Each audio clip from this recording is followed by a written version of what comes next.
Education here at Sun can be an excellent choice for any students.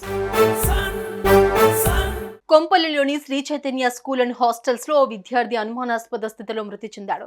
రాత్రి భోజనం చేసి hostel room లో పడుకున్న విద్యార్థి మరుసటి రోజు ఉదయానికే విగత జీవిగా పడి ఉన్నాడు.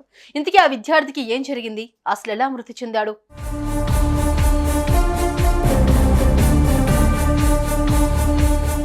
కొంపల్లిలోని శ్రీ చైతన్య పాఠశాల K4 క్యాంపస్ లో మల్లికార్జున్ అనే విద్యార్థి 7వ తరగతి చదువుతున్నాడు. రెసిడెన్షియల్ స్కూల్ కావడంతో స్కూల్లో చదువుకుని హాస్టల్లో ఉండేవాడు. ఈ క్రమంలో ప్రతి రోజులానే స్కూల్ తర్వాత మెస్ లో రాత్రి భోజనం చేశాడు మల్లికార్జున్. ఆ తర్వాత హాస్టల్లోని గదిలోకి వెళ్లి పడుకున్నాడు. మరుసటి రోజు ఉదయం అయినా కూడా నిద్ర లేగలేదు. తోటి విద్యార్థులు పిలిచినా చలనం లేదు. విద్యార్థులు వెళ్లి స్కూల్ సిబ్బందికి సమాచారం ఇచ్చారు. వెంటనే వారు వచ్చి మల్లికార్జున్ ను ఆసుపత్రికి తరలించారు. పరీక్షించిన వైద్యులు అప్పటికే బాలుడు మృతి చెందాడని తెలిపారు. దీంతో విషయాన్ని కుటుంబ సభ్యులతో పాటు పేట్ బషీర్బాద్ పోలీసులకు హాస్టల్ వార్డెన్ సమాచారం ఇచ్చారు.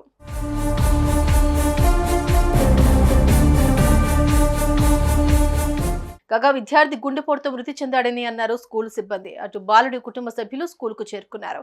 కానీ స్కూల్ గేట్ లాక్ వేశారు. అటు విద్యార్థి సంఘాలు కూడా ఘటనపై ఆగ్రహం వ్యక్తం చేస్తున్నాయి. మల్లికార్జున మృతిపై అనుమానాలున్నాయంటున్నారు. ఏమని చెప్పాడంటే పొద్దుగాల లేవకొచ్చిందంట, రమ్మని అన్నాడు హాస్టల్కి అని అంటే సరే సార్ చెప్పిన సెంట్రల్ హాస్టల్లో లేదు డాక్టర్ ఉండదు అని చెప్పిన తర్వాత వచ్చిన తర్వాత బట్టలు అన్నీ చూసి ఏం ప్రాబ్లం లేదు అని చెప్పేదంటే నేను పోస్ట్ మార్టం తెలియదని చెప్తున్నాను. ఓకే, అబ్బాయి పేరు ఏం పేరు? వాళ్ళ డాడీ మమ్మీ పేరు? తల్లి పేరు మాధవి, తండ్రి పేరు బీరప్పనా? వయసు 7వ తరగతి చదువుతుంది సార్. వయసు అనేది గ్రామం పేరు చెప్పండి. చిల్వేరు. మీరేమవుతారు అబ్బాయికి? మామ కొడుకు. ఓకే. గుండెపోట లేక మరేమైనా కారణమా?